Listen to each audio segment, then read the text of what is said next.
Srila Prabhupada explains, Patram pushpam palam toyam yome bhakta prayachati. Just a little leaf, little water, Krishna is satisfied, and he will give you himself. So if Krishna is satisfied with little leaf, flower, or water, why big yajnas? It takes so much days and so much wealth and so much knowledge to recite these mantras and so much technical information. At Srivasangam, one time, Lord Chaitanya Mahaprabhu was performing beautiful, beautiful kirtan. He was dancing in ecstatic love, and all the devotees were dancing along with him. And one devotee, his name Shuklambar Brahmachari, he was very poor. In fact, he was a beggar. No one understood him as anything but a beggar except the devotees. He would every day go out, very unassuming, and go house to house. He didn't concern himself whether the houses were of very poor people or very wealthy people. He would just go to anyone's house, and he would beg for some pieces of broken rice. And as he was out begging, he was constantly chanting the holy names of Krishna.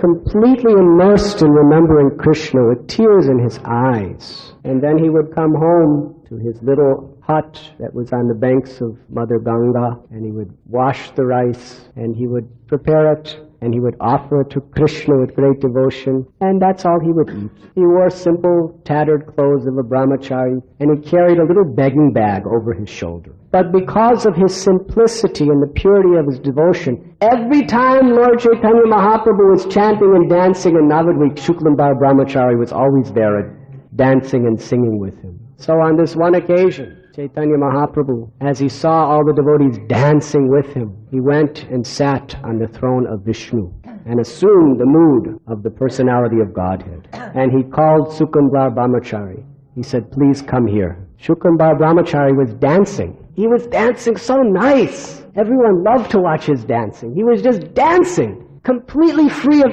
any false ego, completely free of any desire for anything but just to glorify Krishna's name and dance. And he would dance so blissfully. Lord Chaitanya Mahaprabhu was simply watching him and smiling, and all the devotees were watching him and smiling. Lord Chaitanya said, come here. He said, birth after birth, you are a beggar. And birth after birth, I take the remnants of what you beg. In your previous birth, you were Sudama Vipra, and you came to Dwarka, and I stole the chipped rice from your bag. And then Lord Chaitanya Mahaprabhu said, I always long to taste the remnants in your bag. And then Lord Chaitanya reached his hand into the old tattered bag of Shuklambar Brahmachari and started eating the rice. Now, what kind of rice do people give beggars? Not first-class basmati rice.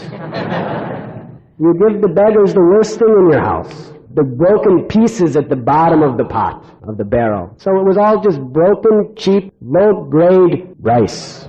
And Lord Chaitanya Mahaprabhu started eating it, handful after handful. Shuklambar Brahmachari started to cry, now I am finished. How can you eat this? How can you take this, my Lord? These pieces of rice are broken and old. They are not fit for you. Chaitanya Mahaprabhu, handful after handful, with tears of love and ecstasy, he was eating that rice. He said, I will not accept even the most sumptuous, delicious preparations from someone who has no devotion. But because of your devotion, this rice is sweeter and more fulfilling than nectar itself. I only accept what is offered by my devotees with devotion. I have no taste for anything else. And when the devotees saw this, they all began to cry in ecstatic love to see the Lord's mercy upon his devotee. And they all began to dance and loudly chant the holy names.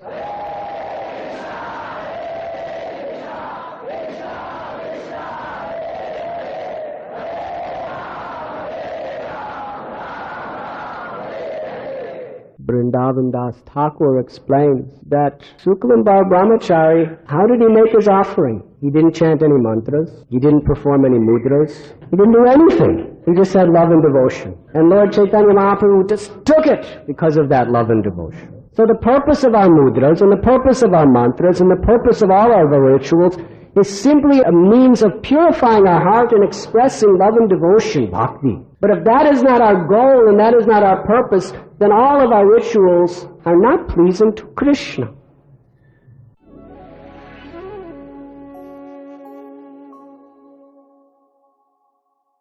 You were listening to Radhanath Swami on thesacredconnect.com.